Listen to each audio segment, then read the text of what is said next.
مفتی صاحب بالخصوص کچھ افراد جو ہیں وہ جماعت کے ساتھ نوافل کا اہتمام کرتے ہیں۔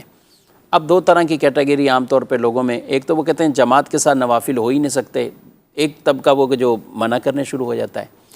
ان میں کیا آپ کہیں گے کہ جماعت کے ساتھ اگر کسی نے نفل پڑھیں تو کیا حکم ہے اس کے حوالے سے؟ نفل کی جو جماعت ہوتی ہے اس کے جواز میں تو کوئی شبہ نہیں ہے کہ یہ جائز ہے۔ یہاں تھوڑی سی ڈیٹیل یہ ہے کہ جماعت جو نفل کی کروائی جاتی ہے اس کی دو صورتیں ہوتی ہیں،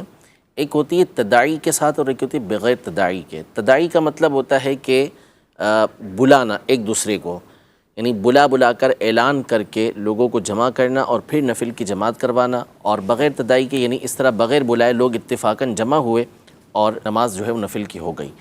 اگر لوگوں کو جمع نہیں کیا، ویسے ہی لوگ جمع ہو گئے اور نفل کی جماعت کروائی گئی، تو اس میں فقہاء کرام کا اختلاف ہی نہیں ہے، یہ بالکل جائز ہے، اور صحیح بخاری شریف کی حدیثیں موجود ہیں۔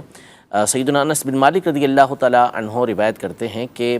نبی کریم صلی اللہ تعالیٰ علیہ وآلہ وسلم ان کے گھر جو ہے نبی پاک صلی اللہ علیہ وسلم تشریف لے کر آئے، اور آپ علیہ السلام نے کھانے کے بعد جماعت کروائی باقاعدہ،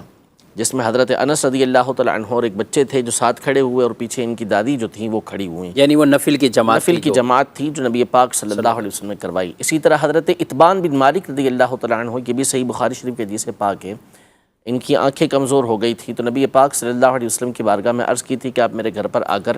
نماز پڑھ لیں تاکہ اس جگہ کو میں اپنی نماز کی جگہ بنا لوں۔ تو حضور پاک صلی اللہ علیہ وسلم ان کے گھر تشریف لے کر گئے، حضرت سیدنا ابوبکر صدیق رضی اللہ تعالیٰ عنہ بھی ساتھ تھے۔ عشاء کا وقت تھا، نبی پاک صلی اللہ علیہ وسلم نے ان سے پوچھا کہ آپ کہاں چاہتے ہیں کہ میں نماز پڑھ لوں، تو انہوں نے ایک جگہ پر اشارہ کیا کہ اب اس جگہ نماز پڑھ لیں، تو نبی پاک صلی اللہ علیہ وسلم نفل پڑھے، پیچھے حضرت اتبان بن مالک اور حضرت ابوبکر صدیق رضی اللہ تعالیٰ عنہ موجود تھے، یہ بھی نفل کی جماعت تھی۔ تو یہ تو خود نبی پاک صلی اللہ علیہ وسلم سے ثابت ہے، اس میں کوئی حرج نہیں ہے۔ جہاں تک رہا بلا کر کرنا، تو اس کے بارے میں بھی فقہاء کرام نے بعض نے تو یہ لکھا، جیسے علامہ شامی رحمۃ اللہ تعالیٰ علیہ، علامہ نور اللہ بصیر پوری رحمۃ اللہ تعالیٰ علیہ اور دیگر بزرگوں نے، کہ اگر کبھی کبھار ہو تو اس میں کوئی حرج نہیں ہوتا، جیسے ہمارے یہاں پر ہوتا ہے۔ اور دیگر فقہاء کرام نے لکھا کہ تداعی کے ساتھ بھی یہ کراہت تنزیہی کے ساتھ جائز ہے، یعنی اگر کہیں تو زیادہ سے زیادہ خلاف اولا ہے، کیونکہ یہ طریقہ کار چلتا ہوا نہیں آیا، اس لیے اس کو خلاف اولا قرار دیا۔ لیکن اسلاف نے اس پر واضح طور پہ لکھا کہ یہ کوئی ایسی چیز نہیں ہے کہ جس کی وجہ سے لوگوں کو نماز سے روکا جائے، بلکہ لوگ ویسے ہی نماز سے دور ہیں، نفل پڑھتے نہیں ہیں، تو ان کو ترغیب دلائی گئی ہے کہ وہ نماز کی طرف آئیں، نہ یہ کہ ان کو نماز سے روکا جائے۔ اور اس کی بہت ساری مثالیں جو ہیں وہ فقہاء کرام نے پیش کی ہیں کہ اپنی اصل کے اعتبار سے یہ چیز ممنوع تھی، لیکن حالات کے پیش نظر اور لوگوں کی نماز کی طرف رغبت کم سے کم ہونے کی وجہ سے فقہاء کرام نے اس کی اجازت دی ہے۔ جیسے مثال کے طور پر سیدی عبدالغنی نابلسی رحمۃ اللہ تعالیٰ علیہ، جو پرانے بزرگ گزرے ہیں، وہ الحدیقۃ الندیہ کے اندر ارشاد فرماتے ہیں کہ جنازے کے آگے جو ذکر کرنا ہے، یہ بعض فقہاء کرام نے اس کو مکروہ لکھا کہ جنازے کے اندر خاموش رہا جائے گا، نہیں پڑھا جائے گا، اپنی قبر و آخرت کو یاد کریں گے، غور و فکر کریں گے۔ لیکن پھر اس کے بعد فقہاء کرام نے جب دیکھا کہ لوگ گفتگو کے اندر مشغول ہیں، باتیں کر رہے ہیں، آخرت کی فکر کے بارے میں غور و فکر اس میں کر نہیں رہے، تو انہوں نے اجازت دی کہ لوگ ذکر کریں۔ پھر اس کے بعد بلند آواز سے اس میں ذکر کرنے کی اجازت دی گئی تاکہ لوگ نیکی کی طرف آئیں، اسی طرف نہ جائیں۔ اب آپ دیکھیں کہ جو بڑی راتیں ہوتی ہیں، شب قدر ہے یا شب براءت ہے یا شب معراج ہے، یا اس کے علاوہ اور جو اس طرح کے ایونٹس ہوتے ہیں، اس میں لوگوں کو جو رغبت ہوتی ہے وہ اسی طرح ہوتی ہے کہ وہ جماعت کے ساتھ آ کے صلاۃ التسبیح یا نفل کی جماعت میں شامل ہو جاتے ہیں۔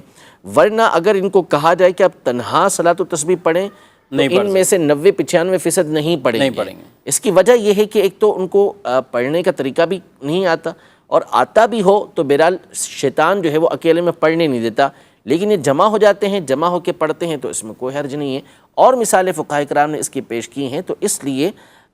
اس کے جواز کے بارے میں کوئی شبہ نہیں ہے۔ عوام پڑھتی ہے، ان کو پڑھنے دیا جائے، وہ جماعت کے ساتھ پڑھیں، انہیں جماعت کے ساتھ پڑھنے دیا جائے۔ لوگوں کو کسی نہ کسی طرح ہماری کوشش ہونی چاہیے کہ ہماری وجہ سے لوگ نیکی کی طرف آئیں، اور نہ کہ یہ کہ مناع للخیر آدمی بنے کہ جو خیر سے لوگوں کو منع کر رہا ہے، خیر سے روکنے والا ہے، قرآن پاک میں یہ تو کفار کے طریقے کو بیان کیا ہے۔ ولید بن مغیرہ بدبخت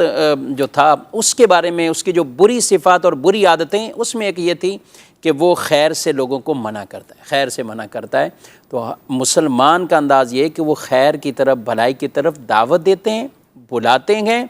اور منافق اور کفار یہ ہیں کہ وہ جو خیر اور بھلائی کے کاموں سے بھی لوگوں کو روکتے ہیں۔ تو بالکل ایسا نہیں ہونا چاہیے۔ ہاں، جو گناہوں میں ملوث ہوتے ہیں، مفتی صاحب اس رات میں بھی جیسے آتش بازی ہے، طرح طرح کے ان معاملات میں ہونا تو یہ چاہیے کہ زیادہ ان کو روکا جائے کہ یہ برائی چھوڑیں، آپ بھی مسجد کی طرف آئیں۔ جو سوچ رکھنے والے ایک طبقہ ہے پورا کہ وہ برائیوں کو روکنے کی طرف کم توجہ دیں گے،